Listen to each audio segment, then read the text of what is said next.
Waqf or create a Waqf, Mullah, I'll have to show that I have been practicing Islam for 5 years to the state. Mullah, why would I? It's my property. Why would I have to do that? If I'm born a Muslim, Mullah, why would I have to do that? The challenge that who are you to say that I cannot create a Waqf my user? That is my essential faith and practice. The Parliament cannot enact any law. Within itself, Mullah, my essential religious practice and faith must be reasonable and must be reasonable and proportionate. So that's by and large, Mullah, the broad submission under which we'll have to examine the provisions of this act, Mullah. Finally, look at 3R, definition of Waqf. Waqf means, Your Lordship has that? Yes. Waqf means the permanent dedication by any person showing or demonstrating. Does Your Lordship don't have the Bear Act? Yes, we got the bearer. So 3R. Waqf means the permanent dedication by any person showing or demonstrating that he is practicing Islam for the last 5 years.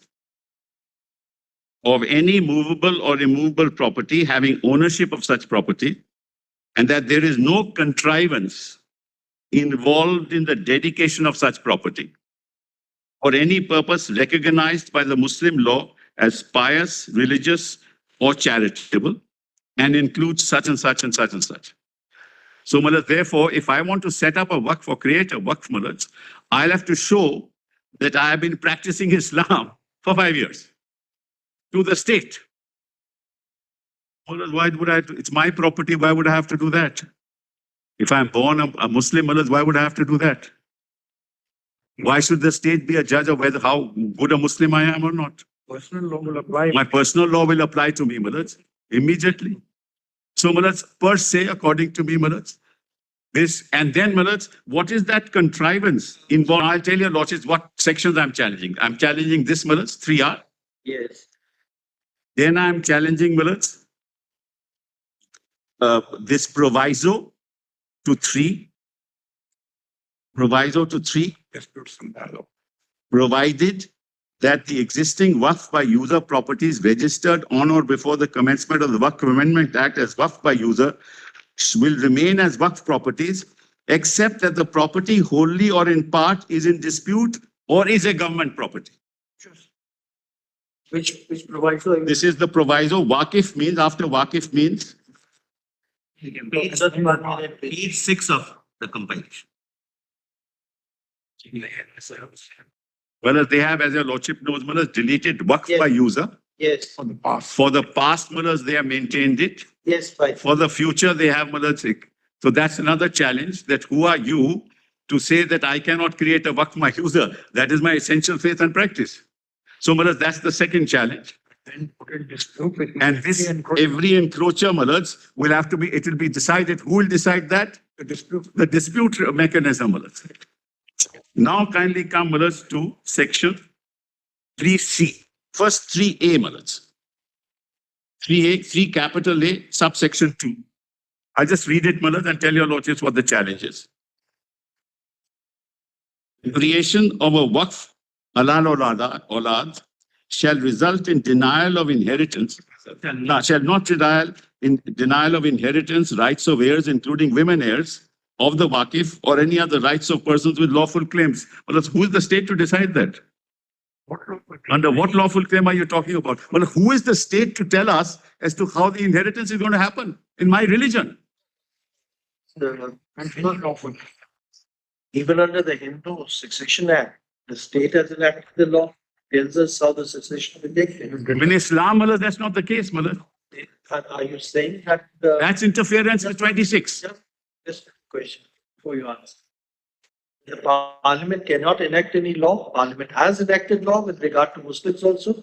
May not be to the same extent as case of Hindus, but it has enacted laws. It has enacted laws with regard. No, I'm not on that, Mullah. Because of 26, I'm sorry, Mullah. I'm on a normal, narrow issue of 26. 26 does not bar the legislature, the Parliament, as the case may be, to enact laws. Subject to morality, public health, and public order. This is nothing to do with that. But That's never meant in 26, never meant it either, because 26 is universal. It's secular in the sense, the cross applies across all communities. Yes, yes, correct. So, Hindu Succession Act, Hindu Guardianship and Maintenance Act, so many acts have been Well, enacted. I'm not, please, all right, I'll just move on, but I'll just tell your lordships why the challenge. Why the challenge? Inheritance in Islam applies after death. Correct. They are interfering before that. That's the point. But that's the point only, Mullah. I'm just flagging the point, Mullah, so that there's no Okay, time. fine. So that's point number 2. It's the extent of discretion. Correct. Point number 3, Mullah, kindly see, 3C. 3C. In Millard's page 9 of the book that I've given to your lordship. Yes. Any government property identified or declared as Waqf property before or after the commencement of this act shall not be deemed to be a Waqf property. Any property, government property identified or declared. So, Millards, if they identify or declare, it shall not be Waqf property. Then, Millards, 2. And I think the whole section is ultra vires. 2. If any question arises, whether any such Just one. 2 of section 3C, 3 capital C. Well, let's first 3C1. It's much better to look at that. Page 9 of this book, Mullah.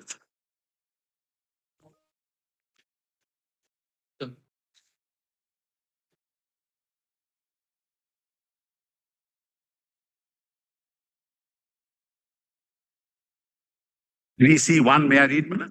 Yes.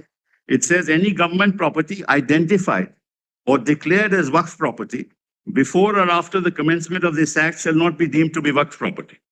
So, Mullah, they can make a declaration, says this is not Waqf property. Now, see how that is done. If any question arises as to whether any such property is a government property, the state government may by notification designate an officer above the rank of collector, hereinafter referred to as the designated officer, who shall conduct an inquiry as per law and determine whether such property is a government property or not and submit his report to the state government. Provided that such property shall not be treated as Waqf property till the designated officer submits his report.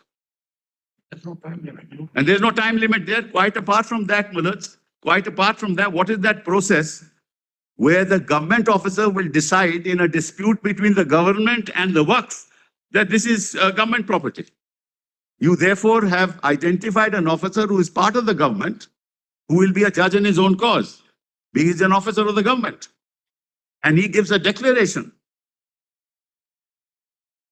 Identifies and gives a declaration. This is again per se unconstitutional.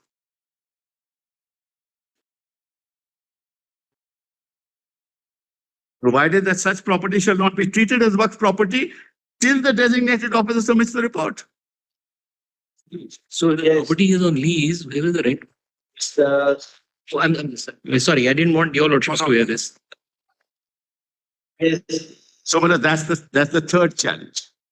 Challenge 4, Mullahs, perhaps even more serious. Declaration of protected monument or protected area as Waqf to be void. Any declaration or notification under this act or under any previous act in respect of Waqf properties shall be void if such property was a protected monument or protected area under the Ancient Monuments Preservation Act, 1904, or the Ancient Monuments or Archaeological Sites and Remains Act, 1958, at the time of such declaration or notification. So all these properties... Just one. But listen carefully. Last part says, at the time of declaration or notification. At the time when it was declared or notified as a Waqf, Yes, then that declaration will be void. yes. If at the time of such declaration, It was a protected monument. it was a protected. Correct. But how many of such cases will be there? Because Any day, Jama Masjid. Jama Masjid was a Waqf property but before the. That's correct. So that is a protected monument also then, Mullah. I'm just asking this question. On my reading is probably interpretation in your favor. I see. I'm quiet then. And I'm quiet with it. I don't want to say anything more. But that's something you have to listen carefully. Yes, yes, I appreciate it. What I was saying was, if somebody's been declared a Waqf, before that monument was declared to be an Asian monument covered under the 2004 Act or archaeological monument under the 1958 Act, it will not make any difference. It's to continue to remain Waqf. That's right. That's our submission was. Therefore, you really should not be objecting to it, except to the extent that something after it has been declared to be an Asian monument or covered by the archaeological survey, then it cannot now be created into a monument. Correct. And now it can't be declared to be void. That's all. Not this. Even if it has been declared to be a Waqf, after the monument was notified or declared to be an Asian monument or archaeological covered by the Archaeological Act, then that will be void. But most of the monuments, like Jama Masjid, or for that matter, most of the masjid, when you're the ancient masjid, will be all protected. They will not be hit by this cross. I'm sorry, I don't have any place. Let's kindly appreciate that. When you go to a mosque, for example, which is part of a protected, take Sambal, part of a protected monument, what happens is the Mutawali, we have understood your argument. Last for the side. so therefore this is now this is 3D Malas. That's my challenge there. 3E is the fifth challenge, Malas. Bar of declaration of any land in scheduled or tribal area as Waqf. Notwithstanding anything contained in this act or any other law for the time being in force, no land belonging to members of scheduled tribes under the provisions of the 5th schedule or the 6th schedule to the Constitution shall be declared or deemed to be Waqf property. Now, Malas, I have a chart here where all these Muslims are deemed to be scheduled tribes. Isn't there a lot of laws across India which says scheduled tribes cannot transfer the property except with the permission of the court? That's all right. But see what the extent of no land belonging to the scheduled tribes shall be declared or deemed to be a Waqf property. Scheduled tribes have always, as far as land laws are concerned, ownership is concerned, they've been always protected. In fact, some of the legislation. Lordship is right. I'm not. That's right. Which is the right, That's non-tribals. not to tribal. So a scheduled tribe member, even when they are protected laws like in Maharashtra, You're saying, wait for your turn. Mr. Sibal can answer that. Correct. So, Malas, therefore, you can transfer it to a scheduled tribe. Okay, understood. Not only that, Malas, they shall be declared or deemed to be a Waqf property. Understood. So, Malas, that's the fifth point. Now, Malas, kindly come to the Central Waqf Council. Malas, your lordships may just note that under the 1995 Act,